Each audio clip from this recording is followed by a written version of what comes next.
So with the 2024 election in the books, it's time to do a little bit of speculation about 2028. I know it's a little premature, but I want to do it just for fun. Don't take any of this seriously. It's just kind of the way I see things playing out. As far as JD Vance is concerned, because that's the very interesting one there. He is definitely going to be the Republican nominee so long as the Trump administration is doing at least a good enough job to not alienate the Republican base. So with JD Vance, it's like, we want more of that, please. That kind of thing. So, because it's like typically whenever a president's term is complete, and that's what's going to happen with Trump because he cannot run for another term because he is term limited, even though they weren't consecutive, it doesn't matter. It's 2 terms, that's it, and you're done. So JD Vance would be the heir apparent to the MAGA movement. And I think that's what Trump was thinking when he went with JD Vance, which at first I'm like, Vance, I don't know if he's that great of a VP pick, honestly. But long term, he may end up good, especially since they won the damn election, so it doesn't really matter now. Yeah, as far as like MAGA type candidates, JD Vance would be as good as it gets. Ron DeSantis is someone that is pretty much, I wouldn't say completely alienated from the Republican base. He definitely still has some fans, but his whole primary challenge against Trump was such a failure that I'd be amazed if he was able to make a comeback and actually run on the presidential level and win a primary. I think it's JD Vance's primary to lose. I think he would come in as a strong favorite, and it would be his pretty easily. I think he would win that.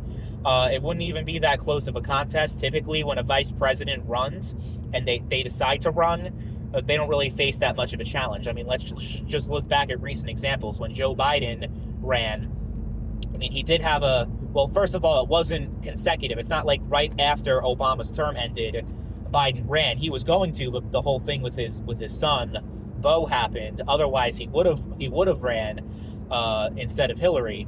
But then, he ran in 2020 and he won. So that's Obama's vice president. And he did have a close primary challenge with Bernie Sanders, but then the rest of the Democratic establishment coalesced behind Biden, and that's just what ended up happening. So we can see the same thing happening with the RNC backing JD Vance. I just don't see the MAGA movement is clearly I mean, Trump won the popular vote, and he won pretty convincingly. So I don't see the MAGA movement as being like this thing that's going to wane in popularity. Even if among swing voters it may not be as popular, depending on how Trump's presidency plays out. That's possible, but we're talking about Republican primary here, and I just don't see JD Vance losing a Republican primary. We had, Biden won the primary. He was Obama's vice president, right? Mike Pence, I guess, would be the one example but since Trump himself ran in that primary, I guess we can not count that one, right?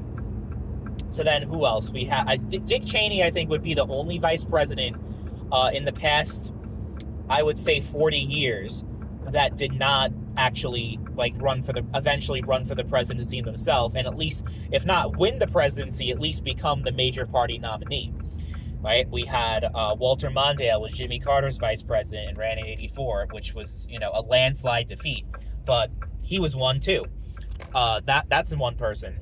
And George H.W. Bush.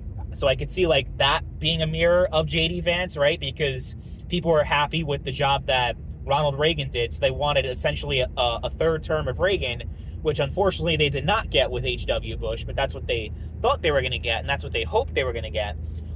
So that's typically what ends up happening. So I don't know anyone else who would really be smart, like who's going to jump in the race that would be a credible challenger. Again, DeSantis, I think he's cooked. I don't think he'd be able to make a serious run. Yeah, no, I can't think of anyone. And then on the Democratic side, Gavin Newsom's a name that's been floated around, but I don't know. I mean, he could be the nominee, but as far as him actually winning a general, I just don't see it. Again, if things end up being a complete disaster for Trump would have won in 2020 if COVID did not happen. He would have easily won that election. So, unless something like crazy and catastrophic happens, I don't see them not getting another term. The Republicans getting another term, I mean. So, JD Vance most likely. And then, look, not to sound morbid, but there's a good chance. I don't want this to happen, but there's a chance because of Trump's age that J.D. Vance can be running in 2028 as the sitting president. Like, look, I mean, Trump, I'm not even talking about, like, his, him not taking good care of himself, him obviously being, like, not eating the right food and being overweight and all that kind of shit. It's not even that. It's just like, dude, you could be the healthiest fucking person. At that age, in your late 70s, early 80s, you can just be fucking gone. You could just like that. And I was thinking that was going to happen to Biden. I guess it technically still can, because as of the recording of this video, Biden's still the president, and he will be for another 2 months. Oh my God, imagine if Harris fucking became the first woman president because, like, Biden dies in office or something like that. I mean, I just hope. I'm praying for you, Biden. I mean, I was never hoping for anything bad to happen to Biden ever, but now I'm really hoping that nothing bad happens because she lost the election. She just can't. No, do not be the president, Harris. You can't. That cannot happen. I think if J.D. Vance, though, were to be the nominee, he would probably be smart enough to pick a woman as his vice presidential pick, or a person of color, a Latino. That way, you can solidify the Latino base of support that Trump got in 2024. So that would be something. Other names on the Democratic side, though, aside from Newsom, would be Andy Beshear, Democrat governor in Kentucky, but will he be too conservative for the liberal base to really get behind him is a good question. Like, I think he would have been a better VP pick than an actual presidential pick. Like, I think he would have been a good VP pick for Harris. But, she went with Tim Walz. So, I mean, and Tim Walz, is he? No, Tim Walz is not going to get it. Obviously, Bernie Sanders is too old now, too old in 4 years if he's still alive. And then there's other names, like lesser known names right now that they're trying to, like, build up their national profile. Guys like Wes Moore, and what's the guy's name in Connecticut? Murphy. But these are people in, like, really heavy blue states. I don't think they would be the most ideal candidates, honestly, because J.D. Vance, I mean, he's from Ohio, so Ohio used to be a swing state, is no longer a swing state, but at least to try to help with that Midwestern appeal, right? Because he is from the Midwest. As far as, like, for the Democrats, I think it would be more ideal if they pick someone. I'm trying to think of someone, like, a prominent Democrat. Okay, so you have Gretchen Whitmer. She's from Michigan. She's a fairly popular governor in that state, and that's an important state. So you can go with her. You go with Josh Shapiro from Pennsylvania. But will they elect a Jew? I don't know. I'm honestly not sure about that one. But those would be, honestly, like, the two of the more ideal candidates for the race, as opposed to a Gavin Newsom, who is just notoriously, like, he's the governor of a very, very, very, very, very liberal state. And I think his policies and his politics are just so outside of what your moderate voter would want that I don't think he would be very successful, or I don't think he'd get very far. So there's that. So I'm not entirely sure, because it's that time where they had to do some soul searching, right? If this was 2004, right, and if YouTube was still a thing, and the 2004 election just concluded, and I would be making my predictions on, okay, who's going to run in 2008, right? President Bush is term limited. John Kerry's not going to run again because he just lost. Al Gore lost in 2000, and he didn't run in 2004, so he's not going to run in 2008. So who would it be? Honestly, I would have said probably Hillary Clinton, because at that point she was the senator from New York. She won that election, I think, 2000, 2002? I forget what year it was. So she was already kind of, like, building up that and clearly had presidential ambitions at that point. So I probably would have predicted Hillary Clinton to win the Democratic nomination and to probably become the president, because typically what happens is two consecutive terms of the same party, the other party wins. So I think I would have predicted a Democrat in 2008. I don't think I would have predicted John McCain, though, because I think I would have been like a Ron Paul. I definitely would have been a Ron Paul guy at that point.